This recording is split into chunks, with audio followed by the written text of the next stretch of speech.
वो चीज है जो आपकी जेब में पैसा डालती है और लायबिलिटीज वह चीज है जो आपकी जेब से पैसे निकालती है। हम सबको पता है कि पैसा कमाने के कई तरीके हैं और जिस इंसान के पास जितने ज्यादा एसेट्स होंगे वो उतना ज्यादा अमीर होता है। इसलिए साल दर साल हम ट्राई करते हैं कि ज्यादा से ज्यादा एसेट्स बनाए जाएं। अब हो सकता है कि आपके पास 2, 4 या 5 एसेट्स हों या फिर एक भी नहीं। अगर अभी तक आपने एक भी एसेट्स नहीं बनाया है और स्टिल ढूंढ रहे हैं कि कौन सा एसेट्स बनाया जाए जो आपको अच्छी खासी इनकम जनरेट करके दे, तो डोंट वरी, आज की इस वीडियो में मैं आपको 7 ऐसे एसेट्स के बारे में बताने वाला हूं जो आपको इस नए साल में यानी कि 2024 में एक अच्छी खासी इनकम जनरेट करके दे सकते हैं। तो चलिए बिना किसी देरी के शुरू करते हैं। Asset number 1, small business. तो सबसे पहला एसेट जो 2024 में आपके लिए गेम चेंजर साबित हो सकता है वो है स्मॉल बिजनेस। जब भी बात बिजनेस की आती है तो हमारे दिमाग में बस बड़े बिजनेस ही आते हैं और हमें लगता है कि हमारे पास इतना पैसा कहाँ है कि कोई बड़ा बिजनेस स्टार्ट किया जाए। बट बिजनेस स्टार्ट करने का मतलब केवल बड़ा बिजनेस ही नहीं होता। आज के टाइम पर बहुत सारे ऐसे छोटे छोटे बिजनेस है जिसमें आप 2-5 लाख रुपए लगा के भी बिजनेस शुरू कर सकते हैं। अब मान लो कि आपके पास 5 लाख रुपए हैं और उन 5 लाख रुपए को अगर आप कहीं पर इन्वेस्ट कर देते हो जहां से आपको 12% का रिटर्न मिल रहा है, तो रूल ऑफ 72 के अकॉर्डिंग आपके उन 5 लाख को डबल होने में कितना टाइम लगेगा? फिर आपको साल का जितना भी रिटर्न मिल रहा है उसको आप 72 से डिवाइड कीजिए। तो इस केस में 72 डिवाइडेड बाय 12 तो आंसर होगा 6। यानी कि अगर आपको 12% का रिटर्न मिल रहा है तो इन 5 लाख रुपए को डबल होने में 6 साल लग जाएंगे।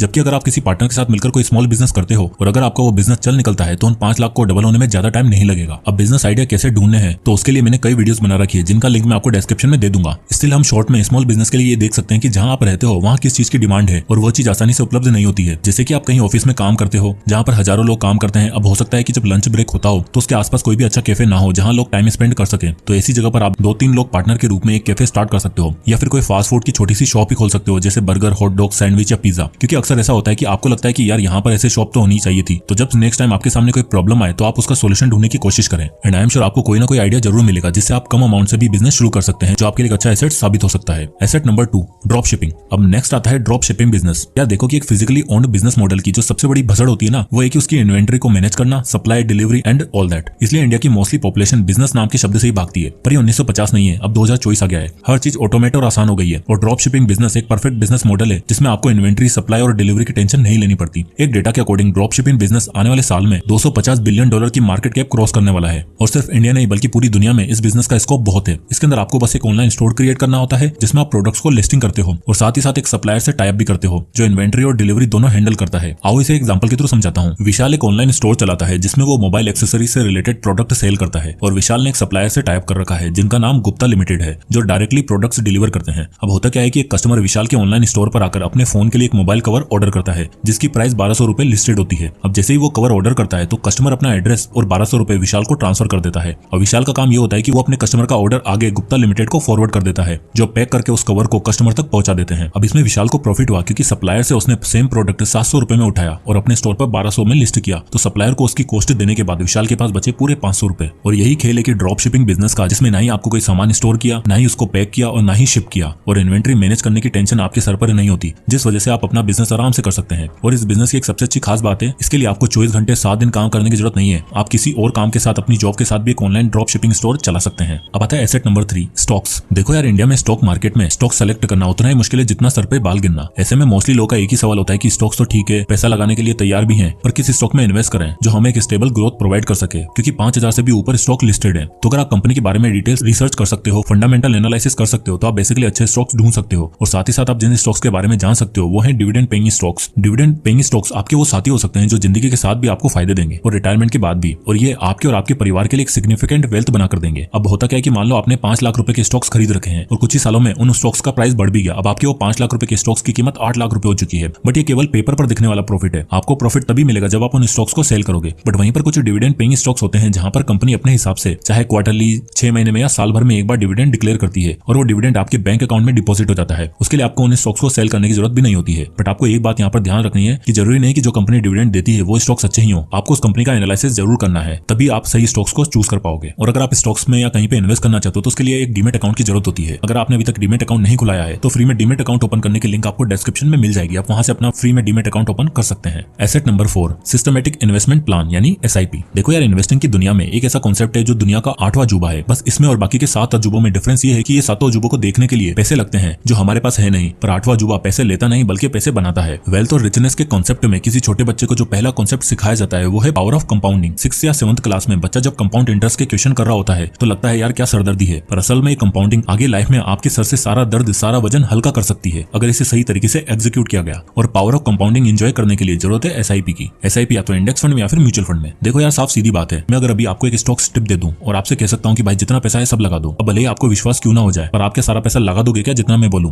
नहीं ना, किसी के पास इतना पैसा है भी नहीं भाई। सब चाहते हैं कि एक स्टेबल और सिक्योर इन्वेस्टमेंट मिनिमम से मिनिमम पैसा लगाकर और इन्वेस्टिंग शुरू हो जाए। उसके लिए बेस्ट है एसआईपी। इन्फ्लेशन जैसी इकोनॉमिक थ्रेट को दूर करने के लिए इंडेक्स फंड में इन्वेस्टमेंट सबसे बेस्ट ऑप्शन हो सकता है। इंडेक्स फंड में देश की टॉप 50 या 30 कंपनीज लिस्टेड होती हैं, जिन्होंने पिछले 10 सालों में ऑन एन एवरेज 13% का एनुअल रिटर्न भी दिया है। बस आपको एक टारगेट सेट करना है कि नेक्स्ट 10, 20 या 30 सालों में कितना अमाउंट चाहिए होगा जिससे मैं फाइनेंशियली फ्री हो सकूं। तो मान लेते हैं कि आपको जो अमाउंट चाहिए वो है 1 करोड़। तो उसके लिए आपको अपनी सैलरी या अपनी मंथली इनकम में से हर महीने इंडेक्स फंड में 6,000 रुपए इन्वेस्ट करना है। अब इस चार्ट में देखिए, अगर आप हर महीने 6,000 रुपए की एसआईपी करते हैं जहां आपको 13% का रिटर्न मिल रहा है, तो 5 साल में आपका अमाउंट होगा 5,08,000 रुपए, 10 साल में होगा 14,80,000 रुपए, 25 साल में होगा लगभग 1,36,00,000 रुपए, यानी कि 25 साल में आप 1 करोड़ कमा लोगे। अब अगर आप 6 की जगह 10,000 रुपए इन्वेस्ट करोगे तो आप देख सकते हो कि 20वें साल में आपके पास 1,14,00,000 रुपए हो जाएंगे और 25वें साल में तो ये अमाउंट 2,27,00,000 रुपए हो जाएगा। सो नए साल पे एक शुभ काम जरूर करना, इंडेक्स फंड में एसआईपी जरूर करना। पिलियो में कुछ साल पहले मैंने भी न्यू ईयर पे ही स्टार्ट किया था एंड इट्स रियली इफेक्टिव। अब आता है एसेट नंबर 5, गोल्ड। गोल्ड एक ऐसी कमोडिटी है जो आपको और आपके फ्यूचर को एक सेफ्टी नेट प्रोवाइड करती है और गोल्ड में इन्वेस्ट करने से आपको 2 तरह के फायदे होते हैं। नंबर 1, गोल्ड का और उसके प्राइस का स्टॉक मार्केट से कोई रिलेशन नहीं होता। गोल्ड एक सेफ हेवन एसेट है जो मुश्किल के समय पे आपको गरीब होने से बचा लेता है। लाइक स्टॉक मार्केट एक बेटर इन्वेस्टमेंट ऑप्शन होता है, बट स्टॉक्स हाईली वोलेटाइल होते हैं, कभी ऊपर तो कभी नीचे। बट गोल्ड में इतना फ्लक्चुएशन नहीं होता और तो ये स्टॉक मार्केट से अपोजिट काम करते हैं, यानी जब स्टॉक मार्केट नीचे जाती है तो गोल्ड के प्राइस इंक्रीज होने लगता है, क्योंकि मोस्टली लोग अपना पैसा निकाल के गोल्ड में री इन्वेस्ट कर रहे होते हैं। तो रिसेशन जैसे टाइम के लिए गोल्ड एक बहुत ही इफेक्टिव इन्वेस्टमेंट साबित हो सकता है। नंबर 2, गोल्ड में इन्वेस्ट करने का दूसरा फायदा ये है कि गवर्नमेंट चाहे कितने भी नोट्स प्रिंट कर ले, कितनी भी क्रिप्टो करेंसी आ जाए, कितना भी इन्फ्लेशन क्यों ना हो जाए, गोल्ड कभी भी अपनी वैल्यू लूज नहीं करता। उल्टा बढ़ती इन्फ्लेशन के साथ इसके प्राइस भी बढ़ते हैं। इस चार्ट के अकॉर्डिंग आप देख सकते हो कि over the past 60 years 10 gram gold के प्राइस जिस तरह से बढ़े हैं। सन 2000 में इसका प्राइस था 4,400 रुपए और आज की डेट में 10 ग्राम गोल्ड का रेट है 63,000 रुपए लगभग। और इंडिया तो एक ऐसा देश है जहां फेस्टिवल्स और रिचुअल्स की भरमार है। हर फेस्टिवल, हर रिचुअल में गोल्ड यूज होता है। हमारे लिए गोल्ड एक तरह से होली एसेट माना जाता है और इसलिए इंडिया में डिमांड भी बहुत ज्यादा है एंड आई एम श्योर आगे भी रहेगी। इसलिए आज का 63,000 रुपए दिखने वाला ये प्राइस फ्यूचर में 1 लाख भी हो सकता है। और प्रेशियस मेटल में इन्वेस्टमेंट का सबसे बड़ा रीजन है कि ये कोई पेपर करेंसी नहीं है जो किसी भी दिन डिमोनेटाइज हो जाए। ये ऐसे फिजिकल एसेट्स होते हैं जिनको गवर्नमेंट भी सबसे ज्यादा वैल्यू देती है, क्योंकि गवर्नमेंट अपनी कंट्री के गोल्ड को ऐसे मॉर्गेज यूज करती है। और तो और गोल्ड यूनिवर्सली हर जगह वैलिड है। आप खुद सोचो, आप इंडिया से यूएस या यूके गए तो वहां पर रुपया काम नहीं करेगा और आपको करेंसी एक्सचेंज करवानी पड़ेगी, जबकि गोल्ड हर जगह सेम वैलिडिटी रखता है। और तो और अगर आपके पास इतना पैसा नहीं है कि आप गोल्ड में इन्वेस्ट कर सको तो आप एसजीबी यानी सोवेरियन गोल्ड बॉन्ड्स में इन्वेस्ट कर सकते हो, जो आरबीआई द्वारा 2015 में इंट्रोड्यूस की गई। इस स्कीम के अकॉर्डिंग आप फिजिकल फॉर्म ऑफ गोल्ड ना लेकर उसे इंटेजिबल फॉर्म में खरीद सकते हो, जिसमें मिनिमम इन्वेस्टमेंट 1 ग्राम गोल्ड होता है और मैक्सिमम 4 किलोग्राम। तो आप देख ही सकते हो कि gold can be your best friend in finance. और तो रॉबर्ट कियोसाकी भी गोल्ड और सिल्वर जैसे प्रेशियस मेटल को असली वेल्थ मानते हैं। Asset number 6, copyrighted content. तो दोस्तों आजकल इंटरनेट का जमाना है, एआई का जमाना है और हर कोई चाहता है कि इंटरनेट के इस वेव में सब अपना कंट्रीब्यूशन दें और एक कॉपीराइटेड कंटेंट इस वेव में एक सबसे गेम चेंजिंग एसेट साबित हो सकता है। पिछले कुछ सालों में यूट्यूब ने वेल्थ जनरेशन का एक ऐसा प्लेटफॉर्म दिया है जिसमें लाखों इंडियंस की लाइफ बदली है and everything depends upon the content you make. और सिर्फ यूट्यूब ही नहीं बल्कि ब्लॉग्स, पेजेस एंड वेबसाइट के जरिए भी आप अपनी कंटेंट क्रिएशन की जर्नी शुरू कर सकते हो। और अगर आप एक मीनिंगफुल कंटेंट देते हो, वीडियोस बनाते हो, राइटिंग करते हो, सॉन्ग्स अपलोड करते हो, स्टोरीज, नरेशन या पॉडकास्ट बनाते हो, तो यूट्यूब आपको कॉपीराइट प्रोवाइड करता है, मतलब ओरिजिनल कंटेंट। और जब भी उसे कोई कॉपी करने की अपनी क्रिएशन में यूज करता है तो यूट्यूब कॉपीराइट क्लेम के जरिए आपके ओरिजिनल कंटेंट को प्रोटेक्टेड रखता है, जिससे आपकी क्रिएशन से आपकी वेल्थ जनरेट हो। बिलीव मी और नॉट, बट आने वाले 5-10 साल इंडियन यूट्यूबर्स के होने वाले हैं एंड इंडियन राइटर्स के होने वाले हैं। पहले के जमाने में लोगों के पास अपनी क्रिएटिव थिंकिंग दिखाने के लिए प्लेटफॉर्म नहीं था, पर आज है। आज आप ऑनलाइन कोचिंग दे सकते हो, फाइनेंशियल लेसन प्रोवाइड कर सकते हो, ब्लॉग राइटिंग कर सकते हो, व्लॉगिंग कर सकते हो, अपना पर्सनल एक्सपीरियंस दूसरों के साथ शेयर कर सकते हो और उस काम के आपको पैसे मिलेंगे और दूसरों को इंस्पिरेशन। आज की डेट में हजारों अपॉर्चुनिटी है अपना कॉपीराइटेड कंटेंट शुरू करने की और एआई के आने से तो ये काम आजकल और भी आसान हो गया है। अब आता है asset number 7, health and relationships. And last but not the least, the most important asset जिस पर 2024 में आपको सबसे ज्यादा इन्वेस्ट करना है वो है आपकी हेल्थ और आपके रिलेशंस। देखो यार, एक आदमी फाइनेंशियली स्टेबल तभी रह सकता है जब उसका लाइफ पार्टनर और उसके रिलेशंस अच्छे और सपोर्टिव हो। और अच्छा अगर रिलेशन होंगे तो आप मेंटली और फिजिकली भी हेल्दी रहोगे। और पैसा कमाने की इस रेस में बहुत से लोग इस सबसे इंपॉर्टेंट एसेट को नजरअंदाज कर देते हैं। राकेश झुनझुनवाला जी हमें 62 साल की एज में छोड़कर चले गए थे। Great investor, great person, great inspiration, great businessman, but not a healthy person. Life में इतना बिजी थे कि उनके पास अपने लिए टाइम ही नहीं था और वही बैड ईटिंग हैबिट्स ने उनका लीवर फिर उनका हार्ट डैमेज कर दिया। अगर वो जिंदा होते तो सोचो वो इंडियन स्टॉक मार्केट को और कितनी ऊंचाइयों पर पहुंचा सकते थे। So build yourself first, then focus on other assets. So इस वीडियो में हमने देखा कि साल 2024 में जो नई नई अपॉर्चुनिटीज, नई नई लर्निंग्स लेकर आने वाला है उसे और भी ज्यादा प्रोडक्टिव बनाया जा सकता है इन अमेजिंग एसेट्स में इन्वेस्ट करके। अगर रेजोल्यूशन लेना ही है तो आज और अभी लो कि इन सभी में से एक ना एक चीज तो नए साल में जरूर शुरू करोगे, चाहे वो स्मॉल बिजनेस हो, स्टॉक्स या इंडेक्स फंड में इन्वेस्ट करना हो, एसआईपी करना हो, कोई भी छोटा मोटा बिजनेस करना हो, यूट्यूब कंटेंट बनाना हो या फिर गोल्ड को अपना साथी बनाना हो। तो इन सब में से कुछ भी चूज कर लेना, बट मोस्ट इंपोर्टेंट जो आपको फॉलो करना ही करना है, be healthy and focus on your relations. एक हेल्दी माइंड और एक हेल्दी बॉडी ही आपको ट्रू सक्सेस की ओर लेकर जाएगी और आपके न्यू ईयर को सच में हैप्पी एंड प्रॉस्परस बनाएगी। So stay safe, be rich and have a great year ahead. जय हिंद।